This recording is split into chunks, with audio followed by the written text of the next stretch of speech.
me spank that butt. Let me spank that butt. Let me spank that butt. Let me.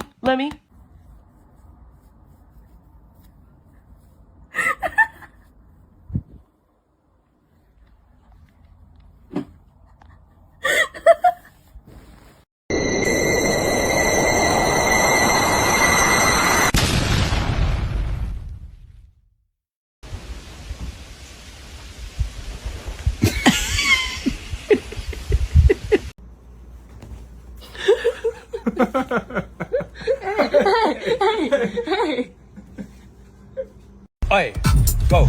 Oi, more passion, more passion, more passion, more energy, more footwork. Bombastic side eye.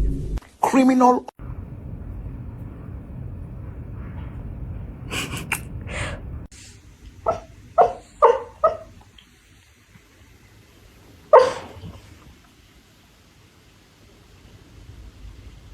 Ahorita no me molestan porque estoy en modo de relajación, de encontrar mi paz interior. Chacalacalacalaca, pero... Oh my God, my Shayla, my Shayla.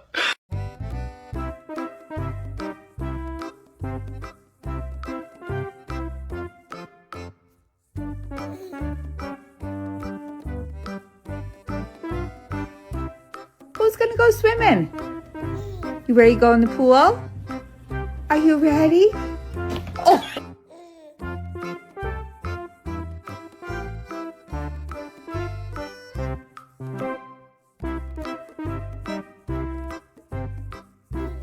What are you doing? What's the matter? Are you mad at me? No? Okay, good. What are you gonna do? Oh, what's up?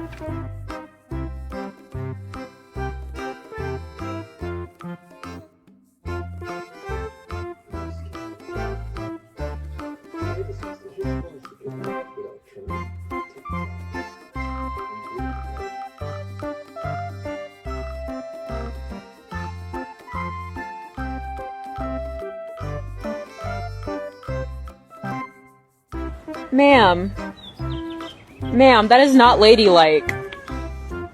Oh.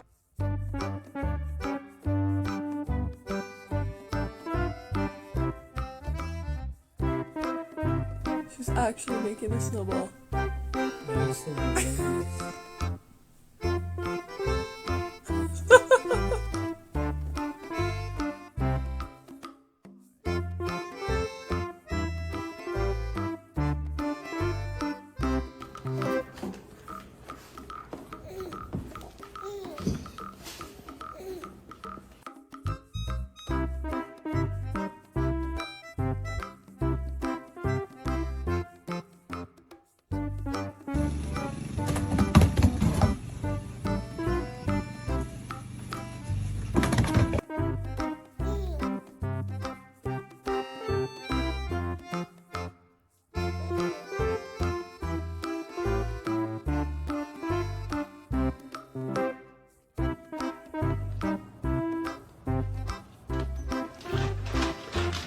Excuse me, sir.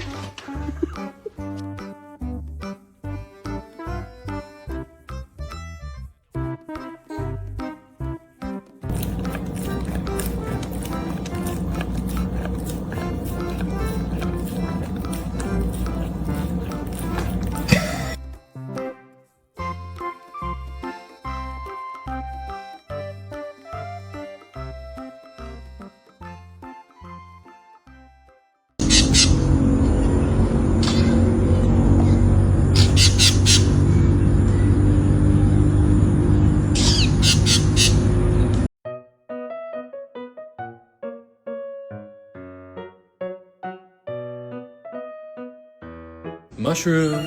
Sludge time. You ready for sludge? No. Man.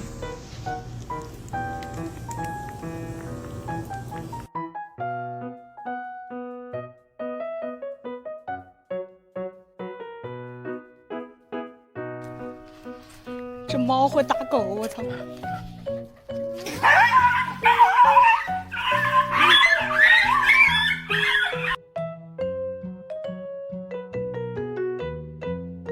show the people how pathetic you are. Go on. Yeah, you're pathetic.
Dear my beloved audiences, today I want to tell you a story, which is called Pierre the Poodle and the Phantom of Paris.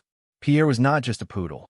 He was a Parisian poodle, stylish, snobby, and suspicious of anything that didn't come with cheese.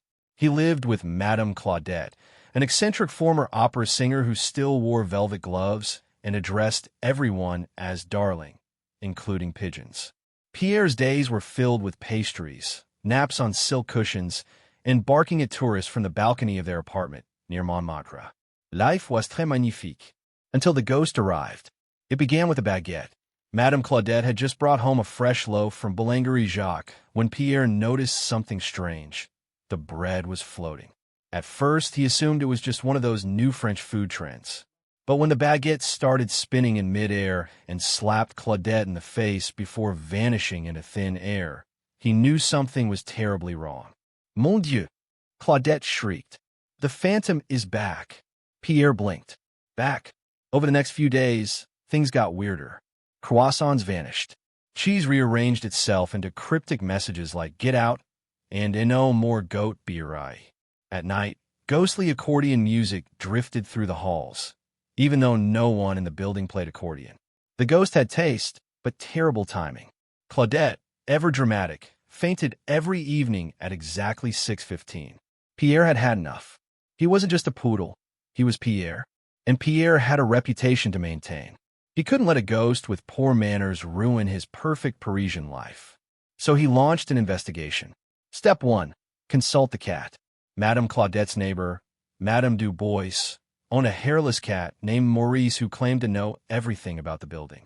You seek the phantom of the 5th floor. Maurice purred, sipping chamomile tea. They say he was a mime who vanished during a performance in 1957. trapped between worlds and eternally hungry. Hungry, Pierre barked, for applause. And croissants. Step 2, stakeout. That night, Pierre waited by the kitchen with a camera strapped to his head and a plate of buttery croissants on the floor. At precisely midnight, the lights flickered. A cold breeze swept through the room. The croissants began to tremble. Then whoosh, a ghostly hand reached out of the wall and grabbed one. Pierre lunged. There was a squeaky noise. Pierre had accidentally stepped on a toy rat, and the ghostly figure let out a startled honk, before vanishing again. But Pierre had caught something on camera. Back in the living room, he reviewed the footage. It was blurry, but unmistakable. A figure in striped clothes, with a beret, white gloves, and a tragically invisible face. A mime, a ghost mime, haunted by the silence.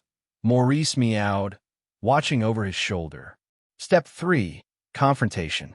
Pierre, with a croissant in his mouth and courage in his paws, returned to the kitchen the next night. "I know you're there," he barked into the empty room. "Show yourself." Nothing happened. Pierre placed the croissant on the floor and turned around dramatically. A soft whoosh. He spun back, face to face with the ghost mime. The mime bowed politely. Pierre did a small bark. Then, in a series of invisible gestures, the ghost mime explained everything.